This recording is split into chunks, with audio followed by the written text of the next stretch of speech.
Okay, well, I don't want to, get too cheesy here to start with, but I do have to begin by wishing a happy birthday to a very special person. This is someone who I love deeply. Someone who, I mean, they're going to be embarrassed by this, but honestly, someone who's just really smart and generous, um, funny, kind, extremely good looking. Maybe the best person in the world. This is someone who means the world to me. So happy birthday to me. It's my birthday. I turned 33 today.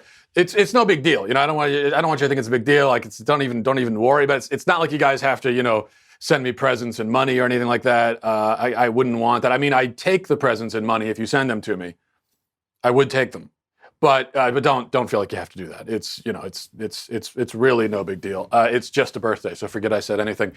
But it is my birthday. That's all I'm saying. That's all. That's all I'm trying to tell you. Okay, Harvard has rescinded its acceptance of a prominent gun rights activist, Kyle Kashuv, and we're gonna talk about that in just a minute. But first, I have to let you know that today's podcast is brought to you by Vincero Watches. No matter what you consider your style to be, if you have a style, sometimes I don't even know what my style is, but I do know that I like a quality classic wristwatch, and I think that's something that every guy needs. There's always going to be an occasion where you want to look sharp and impress. I was at a wedding over the weekend, and so that's an occasion where maybe you don't want to have that Apple Watch, which is just like a computer, attached to your wrist. Maybe you want the style and the class of a watch. We're partnering with Vincero so you can get a truly stunning watch at an even more impressive price. Exclusively for our listeners, Vincero is offering an extra 15% off their exceptionally crafted watches. Go to vincerowatches.com/Walsh and use code Walsh to save an extra 15%. That's VINCERO watches.com/Walsh, code Walsh for 15% off. That was our first time working with Vincero, and the guys were nice enough to send me one of their watches, which I have right here. And I really love this watch. I mean, it makes me look good, which is quite impressive. I've been wearing the Chrono S matte gray. This is what I've been wearing. I've been wearing it nonstop. I've gotten complimented every time I've worn it. So it really is just a great, good-looking, eye-catching watch. Vincero strive to be the best value in the industry, and I believe they are. You're not going to find a better watch for this good of a price anywhere else. And I'm not alone. Just head to Vincero's website, read all of the 5-star reviews they've received. Just trust what the customers are telling you. As I said, I'm wearing the Chrono S matte gray, but Vincero has dozens of watches to choose from. I went ahead and picked my top 5. You can go to vincerowatches.com/Walsh to see my picks. And don't forget to use code Walsh for 15% off. These watches already look way more expensive than they are, which means when you use your 15% off, you're getting one hell of a deal on that. So go to VINCERO watches.com/Walsh, code Walsh for 15% off. All right. As you may have heard yesterday, Parkland shooting survivor, gun rights advocate Kyle Kashuv's Harvard admission has been rescinded. He had been accepted into Harvard. Now it's being taken away. That's what rescinded means, in case you didn't know. Over comments that he made privately to his friends when he was 16 years old. And the comments in question, I'm not going to repeat them here because I can't. Just suffice it to say, if you haven't seen them, they are gross, stupid, racist. But they were also the comments of a high school boy joking around with his buddies and trying to be as shocking and outrageous as possible. It's pretty obvious to me when you see the comments that that's what they're doing. Now, teenage boys are known to do that. I don't mean to scandalize you if you weren't aware of this, but boys, especially at the age of 15 or 16, this is what they do. They say the most outrageous and offensive things that they can think of to each other privately. Now, he was not a public figure at the time, and he would have had no idea that a couple of years later, he would be in the limelight due to a massacre at his school. This was not, as a 16-year-old kid, that was not anywhere on his radar any more than it would be on any of our radars. Now, he has apologized for his comments, which were leaked to the media in a transparent effort to destroy him for his Second Amendment advocacy. And since taking on this new role as a gun rights champion, he hasn't said or done anything to demonstrate racism.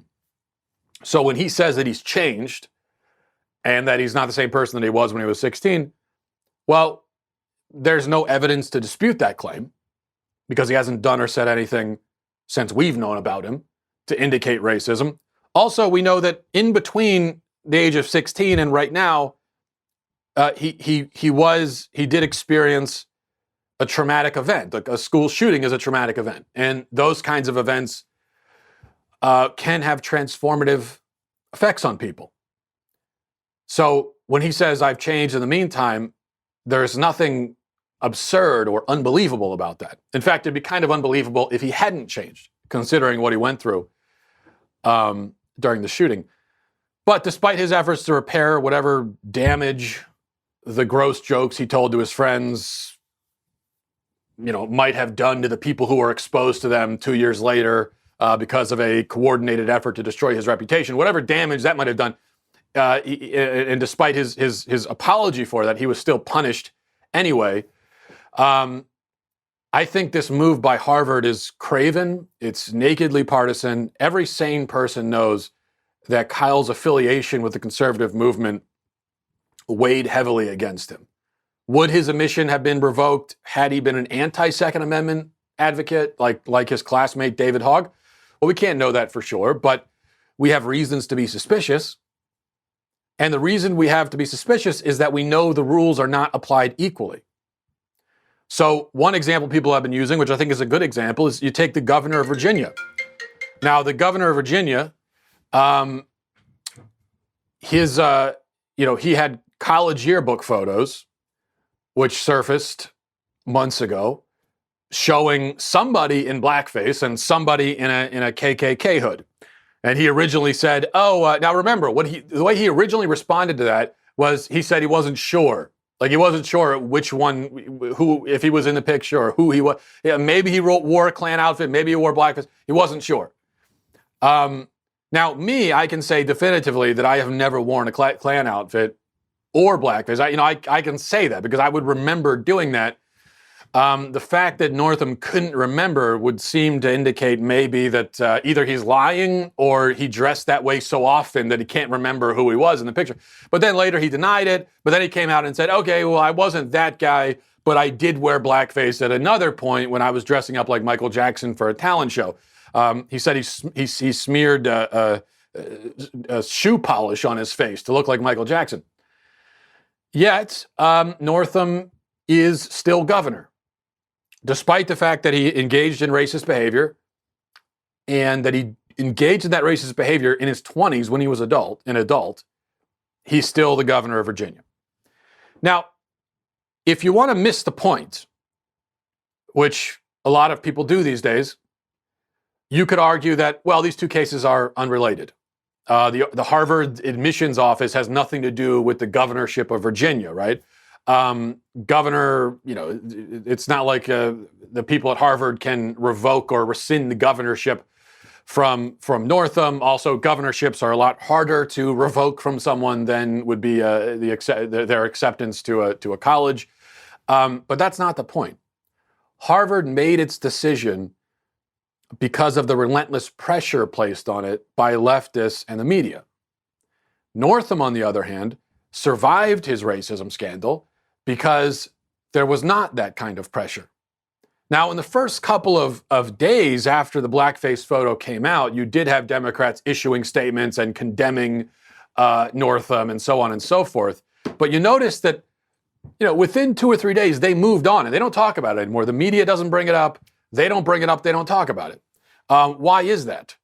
Well, I think number one, it's because he's a Democrat, but also when the blackface photo scandal first started, and Democrats were issuing statements, well, they thought that, okay, we'll just get rid of this guy. The lieutenant governor is also a Democrat, so we'll just get him in there.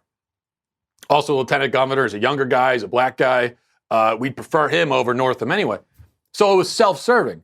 But then it comes out that the lieutenant governor is multiply accused and credibly accused of rape.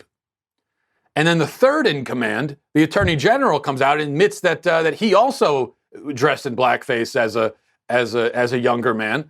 So then Democrats start realizing that, wait a second, if we get rid of Northam for blackface, well, then we also got to get rid of the Attorney General for blackface. And then we've got this lieutenant governor who's accused of rape. Who knows where that's going to go? Fourth in command is a Republican. So, we don't want to, we're just going to forget about it. We're going to drop this and forget about it. That's why they moved on.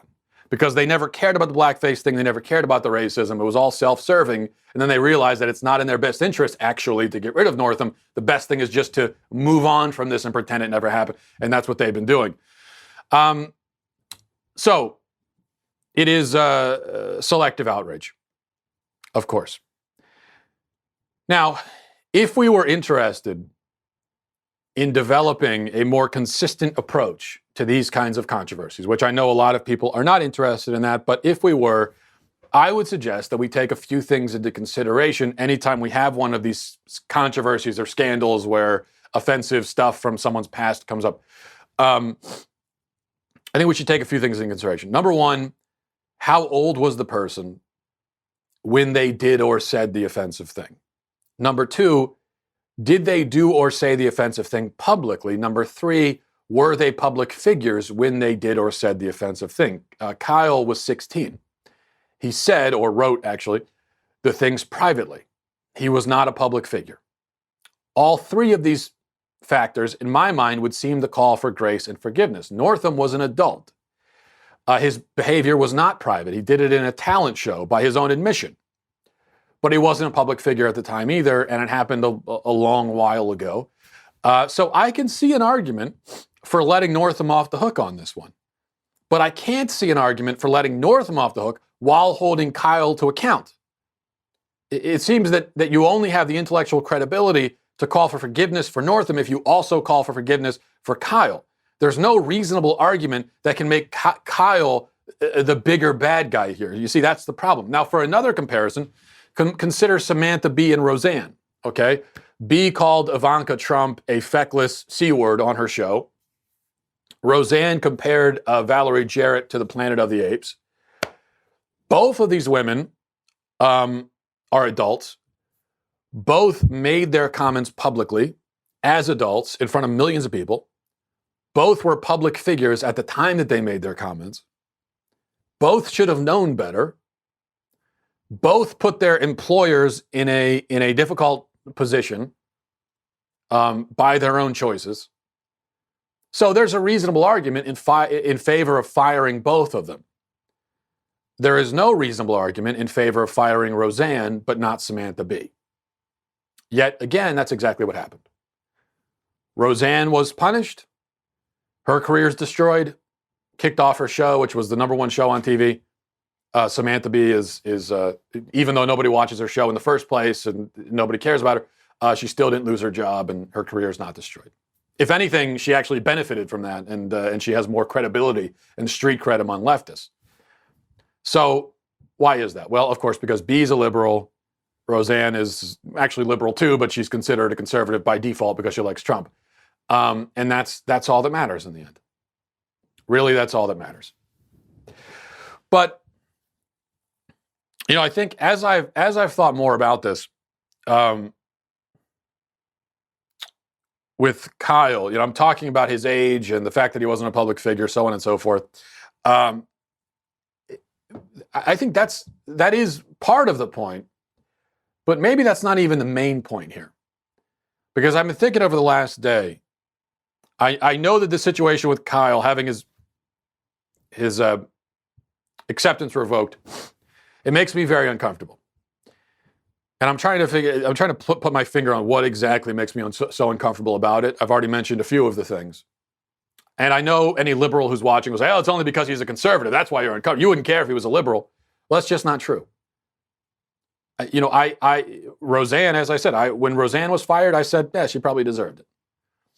So I don't make these, I don't judge these things on a partisan basis. I don't care about that.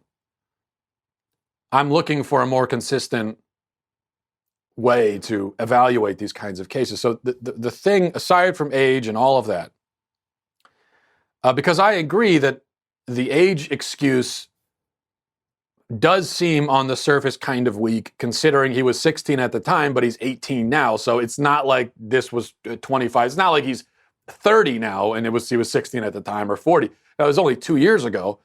But the gap between 16 and 18 is actually very significant, or can be. It's much bigger than the gap between 33 and 31. Between 16 and 18, because of in that age, you're just growing a lot. Physiologically, there are a lot of changes happening, and so someone can have a transformative change between 16 and 18, whereas between 40 and 42, that's going to be a lot less likely because you're kind of stuck in your ways at that point. But you're not at 16. Especially when you undergo a traumatic experience in the middle of that. But that's not really the point. The point is this. The sorts of people who dig up dirt against their political or personal rivals should not get their way. The only reason we know about this with Kyle is because these private conversations were leaked, and they were leaked by, I guess, friends who don't like him anymore because of his political advocacy. And they were, and it was these messages were taken and amplified by dirt merchants in the media and others who, again, are trying to destroy Kyle because they don't like his politics. And that, to me, is very relevant. I think the court of public opinion should, in this regard, operate a lot like a court of law, where we should treat ill-gotten evidence as inadmissible. Now, I know it doesn't work that way because the court of public opinion is not a court of law, but I'm saying in this particular situation, I think it should. If we only know about something because of a smear campaign against someone where private conversations are being leaked in order to destroy them, I think, again, I know it will never happen, but I think what we should do is say, I don't want to hear that. We have no business hearing that. That's why I never actually thought that Northam should resign for the blackface photo. I thought he should resign for publicly advocating infanticide when he was an adult and governor. Now, that's something that he did on the radio as a governor. Now, that we can hold him accountable for. But we should be very wary of dirt dug up from the past, because when the target of a smear campaign is destroyed, it's the dirt merchants who win. Not justice, not tolerance, not inclusivity. Raw vengeance and opportunism. That's what wins the day. And I consider that a loss. So when you think about Kyle having his Harvard acceptance revoked, who wins? Well, the people who leaked this stuff and tried to destroy him. They're the ones who win. And I don't see how that's a win for society or for our culture or for anyone except for those people. I think it's best for society when smear merchants and dirt merchants lose. I think it would be best for society when the dirt merchants come with dirt and they say, oh, look at this dirt we dug up on this guy. And the rest of us go, yeah, you know what? I don't care. That's, that wasn't meant for our ears. We weren't meant to see that. And if you think that sounds unreasonable, well, how do you respond, or how should you respond? And if you think that sounds unreasonable, well, how would you respond, or how should you respond if a gossip comes up to you in your just on a personal level? Let's say someone you know who's very gossipy comes up to you and says, "Hey, you're never going to believe. Hey, guess what I found out about so and so. Guess what they said to someone else 2 years ago. Listen to this. I got some dirt on this, but you want to hear this?" Now, if you're someone who likes to engage in gossip, you might say, "Oh yeah, give me the dirt. Let me hear this. This sounds good." But I think we all know that the proper response to that is to say, "I don't want to hear it. Don't tell me. It's not relevant to me. You have no business telling me that. I'm not going to engage in gossip. I don't want to hear it." I think most of us know that's how we should respond to gossip, is I don't want to, even if it's true. Now, gossip doesn't always mean that it's lies or it's not true. It could be true. But most of us understand, even if we don't follow through all the time, most of us understand that the way to respond to gossips is to shut them down and say, "I don't want to hear it. I'm not having this conversation." And so I think on a public level, what we should do basically the same thing and say, I don't want to hear that.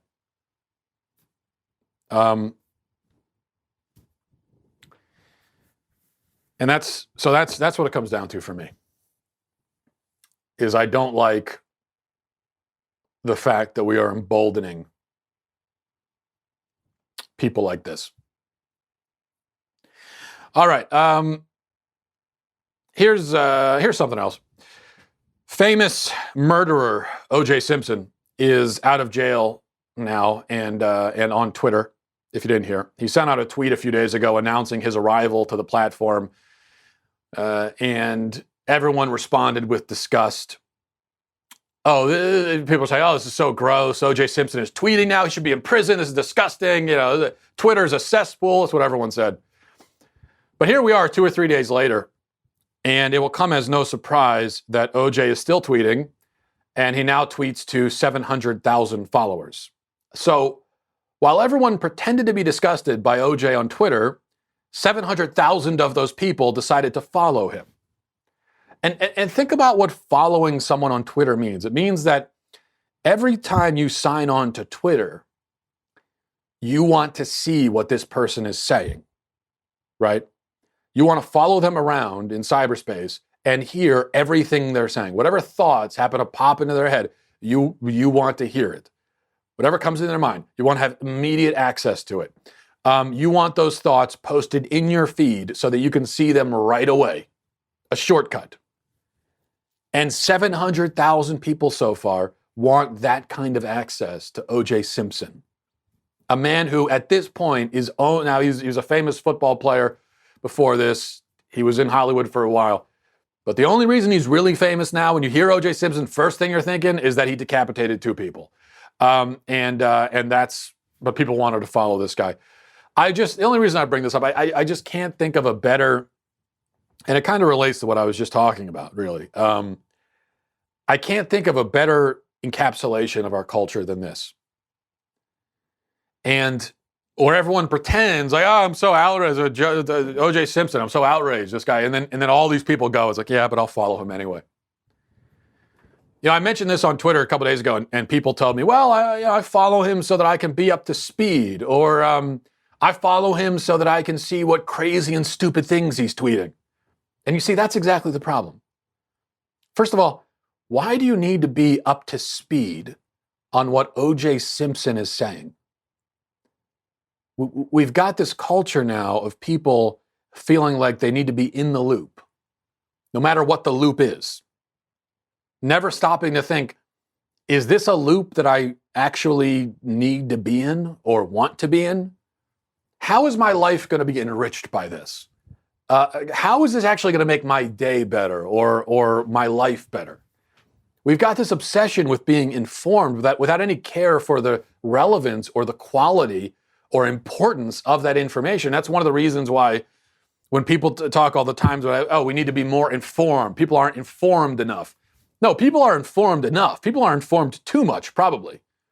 We live in the most informed civilization ever in history, without a doubt. I mean, people have access to tons of information, and people have tons of information bouncing around their heads. The problem is that most of that information is useless and pointless, and there's no reason why anyone needs to know it. And the problem also is that we have information, we are informed rather than being knowledgeable and smart. Because there's a difference between having knowledge and having information. And then people say, well, I want to see crazy and stupid stuff that he tweets. Well, why though? This is a very unhealthy impulse that we have. And it seems to be an insatiable appetite that we have for this. I want to see all the crazy and stupid stuff. Do you really not already have enough crazy and stupid in your life? Isn't there enough crazy and stupid out there? You can turn on the TV anytime and see crazy and stupid. You can go anywhere on the internet and see crazy and stupid. There's crazy. You can walk outside of your house and see crazy and stupid. You can maybe even look in the mirror, if you're me, and see crazy and stupid. So you could see crazy and stupid anywhere. Do you really need more of it? But it really is an insatiable addiction we have. It's like, oh, there's more. Oh, more crazy and stupid. I need more. Yes, more, more, more. We see another source of crazy and stupid, and we've got to get our fix. We need to surround ourselves by it all the time. Why is that? I don't get it. Well, I do kind of get it. I think I think we want a lot of crazy and stupid in our life because number one, it's just distraction. And it prevents us from having to think or contemplate anything. And I think number two, it makes us feel better about ourselves. It makes us feel smarter. It makes us feel more sane, more rational. But that's the thing. Is it really smart, sane, or rational to go seeking crazy and stupid stuff and immerse yourself in it? No, you see, that is both crazy and stupid.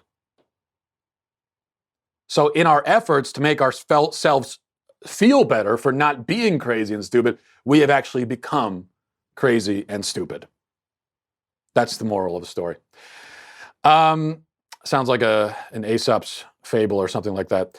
Okay, I have one more thing to mention here. If I can, I'm just stalling for a minute as I pull it up. Okay, here we go. So on the website queerty.com, that's the name of the website. Not a website I check very often, but it's been this certain article has been all over social media. The headline of the article is "Trans Poet Joss Charles Rearranges the Alphabet to Survive Its Ferocity Against Her Body." I feel like I should read that again because it might have been confusing. Trans poet Joss Charles rearranges the alphabet to survive its ferocity against her body. And then this, so it's an article about this poet who is rearranging the alphabet. I'll read a little bit of the article for you. Speaking of crazy and stupid, you see all the topics now are just blending into each other. This is pretty good what I'm doing. I hope you appreciate. It says, Charles has reworked the structure of language to capture the trans experience, establishing her as one of the most promising poets of her generation. Charles combines a deep understanding of poetic traditions with her own personal experience to create works that address gender and identity issues in a unique and moving way. Her second volume of poetry, Field, the name of the poetry book is Field, that's F-E-E-L-D, not felt, Field, creates a language resembling Middle English to challenge our limited vocabulary to describe the trans experience. In the process, Charles has won praise as one of the most important young poets today and the appropriate recognition.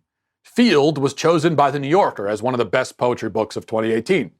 Field challenges readers, and not just because of the language, it is at once lyrical and pointed.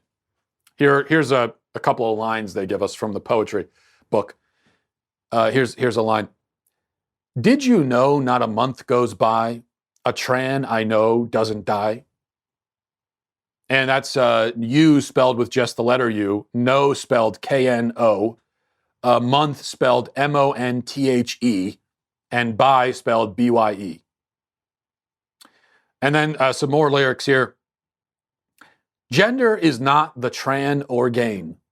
Gender is, yes, a hemorrhage. Well, that doesn't mean anything. That's literally just nonsense. Gender spelled G-E-N-D-R-E. Organe spelled O-R-G-A-N-E. I don't know what that word is. It's just a made up word. Anyway, it goes on from there. You know, there's so much that can be said about this, or maybe there's not much. It's just utter nonsense. But you see a few things happening here.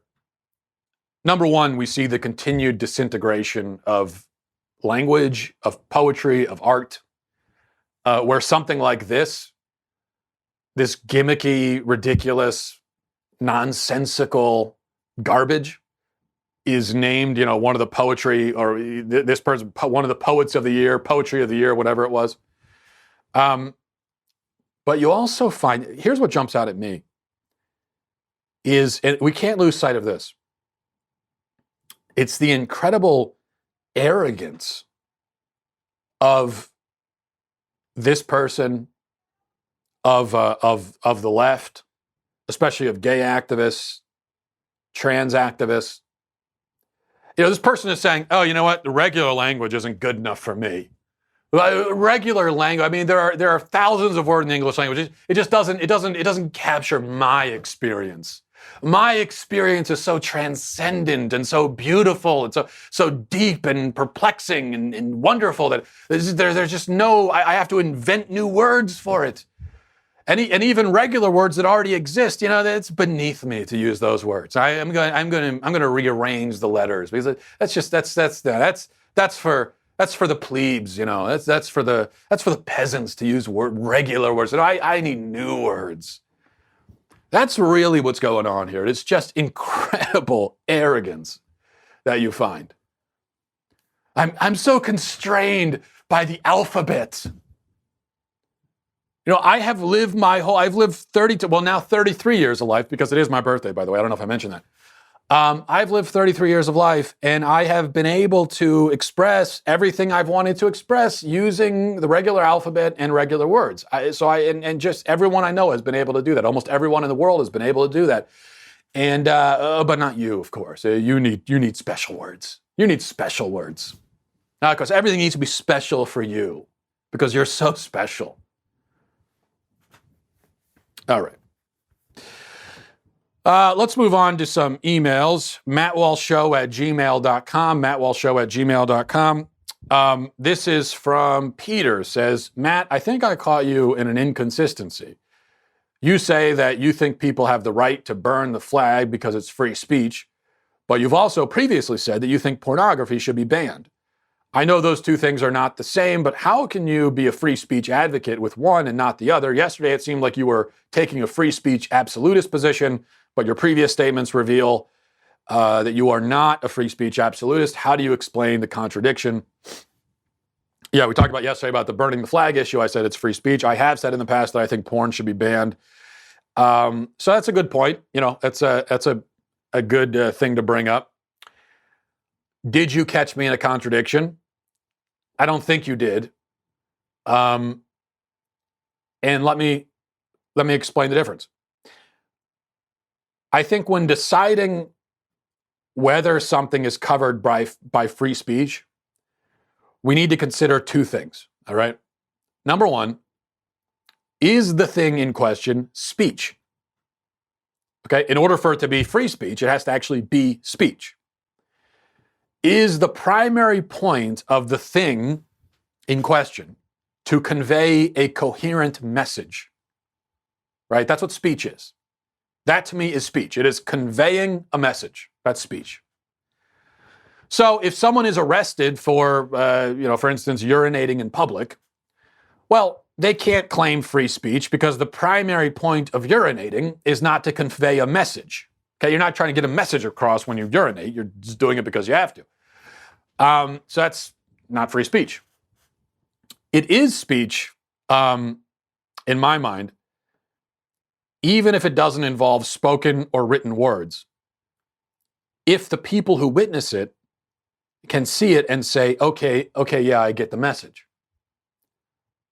So that's why I think burning the flag is speech. But we'll get to that in a second. So then the second thing to take into consideration is, does the speech in question cause real active harm to other people? So this is why slander is illegal, because slander is speech, it conveys a message, but the point of the speech is to cause direct and intentional harm to another person, and so that's why it's illegal. Okay, now let's apply this. Is burning a flag speech? Yes, I think obviously it is. We all know it is because that's exactly why people are against it. You're against it because you hate the message that it sends. This is what I was explaining yesterday. Now, if you see someone burning a flag, it's not the simple act of burning a flag that you oppose, right? Because you could burn a flag for good reasons. You could be disposing of the flag. That's a proper way to dispose of a flag. So it's not the burning of the flag you have a problem with. It's the message that's being sent. That's what you have a problem with. And that's what everyone says. Everyone says, oh, you burn the flag. It's a symbol of you're showing ingratitude. It's a disgrace to our country. You're spitting all over the sacrifice that our troops made. I agree that, yes, that's what it does. But you get the message, right? So it is conveying a message. You clearly understand the message. Now, I don't agree with the message. It's a bad message. It's a stupid message.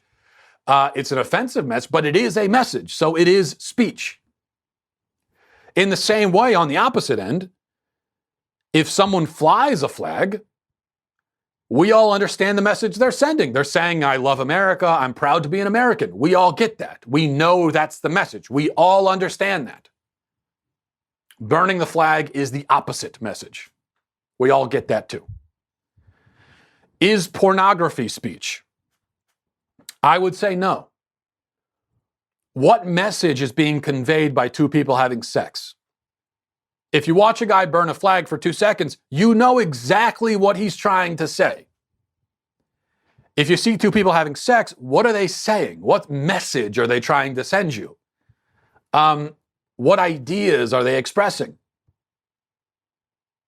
Now, you might say that sexual relations in the couple, the people having sex, are conveying a message to each other. But that's not pornography. Pornography involves the third-party witness, right? So what message is being conveyed to that third-party witness? I would say there is no real message. And if you say that porn is speech, then you also have to say that prostitution is speech. But prostitution is illegal almost everywhere in the country, and most people agree, unless you're a hardcore libertarian, you agree that prostitution should be illegal, where porn and prostitution are the exact same thing. It's transactional sex, and it's sex for money, which is transactional sex. That's what pornography is. That's what prostitution is. The only difference between prostitution and pornography is that in pornography, the prostitutes are being filmed. So, I mean, if you film a prostitute, is it all of a sudden not prostitution anymore because you're filming it? That's absurd, obviously. It's prostitution because you're paying the person to have sex. In pornography, these are people who are being paid to have sex, or are, well, even if they're not being directly paid, they're somehow probably gaining money from it, profiting from it somehow. So that's why I think it's not speech. It's prostitution. And prostitution is not speech. It's a transaction, and that's not necessarily the same thing. Number two, harm. What harm does burning a flag cause to any person? Provided it's done safely, it doesn't start a forest fire, what harm is done? If you see a person burning a flag, it makes you angry, you're upset by it, you oppose it, does it harm you? I mean, are you really traumatized by it? Be honest. Like, you see a guy burning a flag, I know it really pisses you off, as well it should. All right, is it going to affect the rest of you'll be so traumatized by witnessing that you can barely move on with your life? No, it doesn't traumatize people. It doesn't scandalize the public. It doesn't cause people to become anti-American. In fact, if anything, it galvanizes people the opposite direction to defend America. Whereas with pornography, I would argue that it absolutely does cause real harm, especially to kids. Kids suffer real trauma from their exposure to pornography. It causes real damage psychologically to people. It has a real effect on your brain, which is lasting. And that's to say nothing of the harm the porn industry does to those in it. When you look at the suicide rate, the drug abuse rate, the STD rate within the porn world, you see that it causes a lot of harm to everybody involved. And so that's why I think you could argue for banning pornography but not flag burning. All right, this is from Maggie says, hi, my name is Maggie. I'm an 18-year-old from Wyoming. I'm a new listener, and the first show of yours that I happened upon was one in which you claimed that adding sour cream to eggs was the best way to achieve the perfect breakfast. I didn't believe this in the slightest, but after listening to a few more of your shows, I realized that I agree with you on almost everything else. Decided that your culinary opinions may also be something that I agree with. After trying it, I concede that you are the supreme leader in the kitchen as well. Keep up the good work. This is from Dallas. Matt, I'm always looking for better recipes, so I tried your scrambled eggs recipe the other day. that I heard on your show. I don't know if you came up with that yourself or not, but I don't think I'll ever find a better plate of scrambled eggs than the glorious manna I just finished eating. Thank you so much for sharing that. And if you have any more gems like that one, I'd love to hear them. This is from Brian.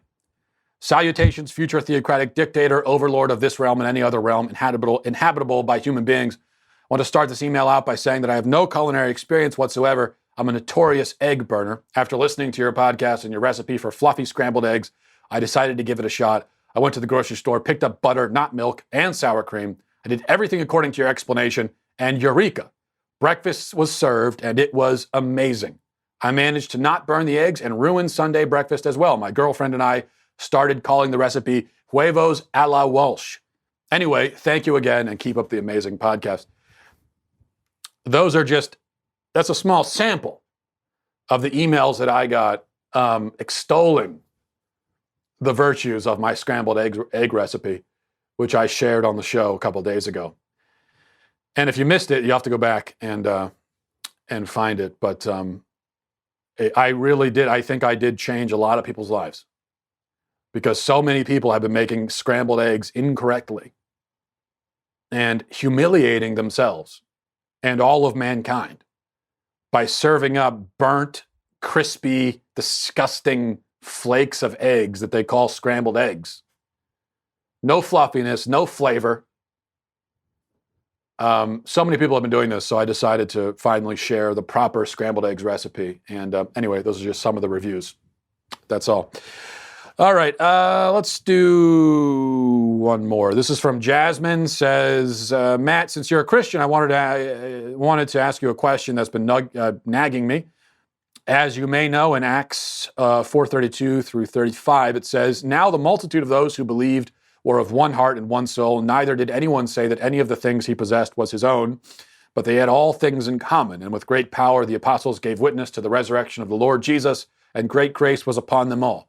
Nor was there anyone among them who lacked, for all who were possessors of lands or houses sold them and brought the proceeds of the things that were sold and laid them at the apostles' feet, and they distributed to each as anyone had need. Although I am a capitalist, I read this and see the redistribution of wealth in the early church. Does this mean that the Bible advocates for socialism?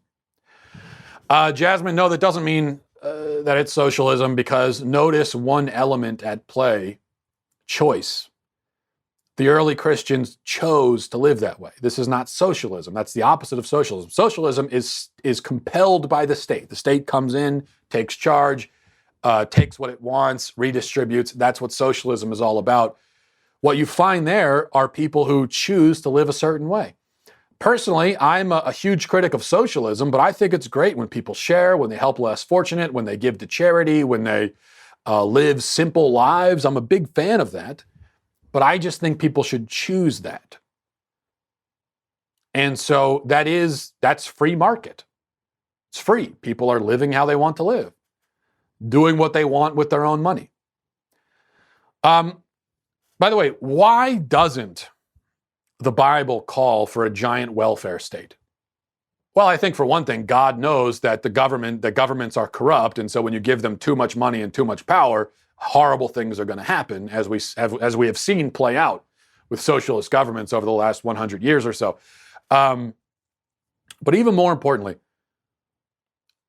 what's the point of sharing? What's the point of giving to the less fortunate? What's the point of helping those in need? Is the point to cure poverty? Well, no, because Jesus said we're always going to have the poor with us. In fact, he even encouraged people to be poor. So I don't think Jesus saw poverty as necessarily a problem that had to be solved. Yet he did tell us to give to the poor. So how do you square that? Well, I think that the answer is love, right? That's really the point. When you stop on the street and you give some food to a homeless person, yeah, he gains a meal, okay, and which is a very practical and necessary and good thing, something that he needs to live. But he also benefits from the act of love. You are extending a hand. You are lifting him up. You are noticing him as a human being. you are making him feel more human, and in turn, he makes you feel more human by accepting your charity graciously and with gratitude. And I think that's the real point. That love is the point. The point is to love your fellow man, to let them know that they are loved, to build them up with love. And that's it. And that is lost. That's completely lost when the government does it. Because nobody feels loved by the government. Nobody is humanized by the government. Nobody is lifted up by the government. The opposite is true. To the government, you're a number, you're a figure, you're a statistic. So that's why, one of the reasons why people get stuck on welfare and never get off of it, because it's dehumanizing, it's depressing, it just makes you feel like a number. Just they throw an EBT card at you, they send you a check, whatever. They don't care about you. You're dealing with bureaucrats.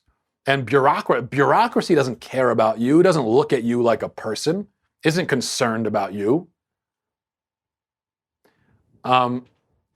Yet an individual person who chooses to help you, well, that is someone who's,